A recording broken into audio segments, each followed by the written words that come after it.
Our government will support states through challenge route in creating 5 university townships. One girls' hostel will be established in every district. Union budget 2026-27 में education को सिर्फ एक sector की तरह नहीं बल्कि jobs और एम्प्लॉयमेंट का डायरेक्ट फीडर मानकर देखा गया है। फाइनेंस मिनिस्टर निर्मला सीतारमण ने इस बार क्लियर सिग्नल दिया है कि पढ़ाई का फाइनल गोल नौकरी, स्किल्स और इंडस्ट्री से जुड़ा होना चाहिए। इस साल मिनिस्ट्री ऑफ एजुकेशन को रुपीस 1.39 लाख करोड़ मिले हैं, जो पिछले साल से 8.27% ज्यादा हैं। अब समझते हैं बजट 2026 के एजुकेशन के सबसे इंपॉर्टेंट हाइलाइट्स।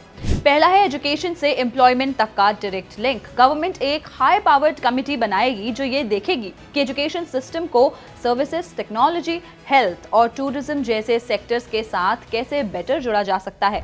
फोकस ये है कि पढ़ाई के बाद जॉब गैप कम हो और फ्यूचर स्किल्स पर टाइम से काम हो। दूसरा है ईस्टर्न इंडिया को मिलेगा एक नया NID। Design industry fast grow कर रही है, लेकिन ट्रेन डिजाइनर्स कम हैं। इस गैप को फिल करने के लिए ईस्टर्न इंडिया में एक नया नेशनल इंस्टीट्यूट ऑफ डिजाइन यानी NID बनेगा। इससे रीजनल डेवलपमेंट और क्रिएटिव करियर्स दोनों को बूस्ट मिलेगा। तीसरा है इंडस्ट्रियल कॉरिडोर्स के पास यूनिवर्सिटी टाउनशिप्स। बजट में प्रपोजल है कि 5 यूनिवर्सिटी टाउनशिप्स इंडस्ट्रियल और लॉजिस्टिक्स कॉरिडोर्स के पास बनाई जाएंगी। आइडिया सिंपल है, कॉलेजेस, स्किल सेंटर और कंपनीज एक जगह पास ताकि स्टूडेंट्स को जॉब तक पहुंचना इजी हो। चौथा है स्टेम, पढ़ने वाली लड़कियों के लिए हर डिस्ट्रिक्ट में हॉस्टल। इंजीनियरिंग, साइंस और टेक्नोलॉजी पढ़ने वाली लड़कियों के लिए हर डिस्ट्रिक्ट में गर्ल्स हॉस्टल बनाने का प्लान है। ये स्कॉलरशिप से ज्यादा प्रैक्टिकल सपोर्ट है ताकि लेट लैब्स और लॉन्ग स्टडी आवर्स प्रॉब्लम ना बने। पांचवा है स्पेस और एस्ट्रोनॉमी पढ़ाई को बूस्ट। बजट में 4 बड़े टेलीस्कोप प्रोजेक्ट्स को अपग्रेड या डेवलप करने का प्लान है। इससे एस्ट्रोनॉमी और स्पेस साइंस जैसे सब्जेक्ट्स में हैंड्स ऑन लर्निंग और रिसर्च को स्ट्रेंथ मिलेगी। छठा है मेडिकल हब्स प्लस एजुकेशन का कॉम्बो। इंडिया को मेडिकल टूरिज्म हब बनाने के लिए 5 रीजनल मेडिकल हब्स बनेंगे। यहाँ हॉस्पिटल्स के साथ ट्रेनिंग, रिसर्च और आयुष सेंटर्स भी होंगे, मतलब जॉब्स प्लस हेल्थ केयर एक साथ।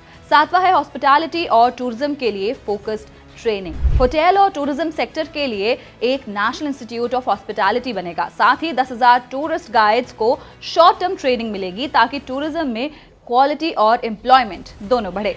आठवां है फॉरेन एजुकेशन के लिए टैक्स थोड़ा कम। जो स्टूडेंट्स या फैमिलीज बाहर पढ़ाई के लिए भेजते हैं उनके लिए टैक्स रेट्स 5% से घटाकर 2% कर दिया गया।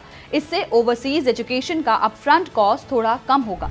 ओवरऑल बजट 2026 ये क्लियरली कहता है सिर्फ डिग्री नहीं, करियर रेडी एजुकेशन चाहिए। कैंपस और कंपनी के बीच डिस्टेंस कम करना है, स्किल्स, सर्विसेज और जॉब्स पर फोकस बढ़ाना है। गवर्नमेंट ने फ्रेमवर्क रेडी कर दिया है। अब असली टेस्ट ये होगा कि ये प्लान्स ग्राउंड पे कितनी फास्ट और इफेक्टिवली इंप्लीमेंट होते हैं 2047 के गोल तक। ऐसी और जानकारी के लिए पैसा लाइव को सब्सक्राइब करें और हमें अपनी राय कमेंट बॉक्स में जरूर बताएं।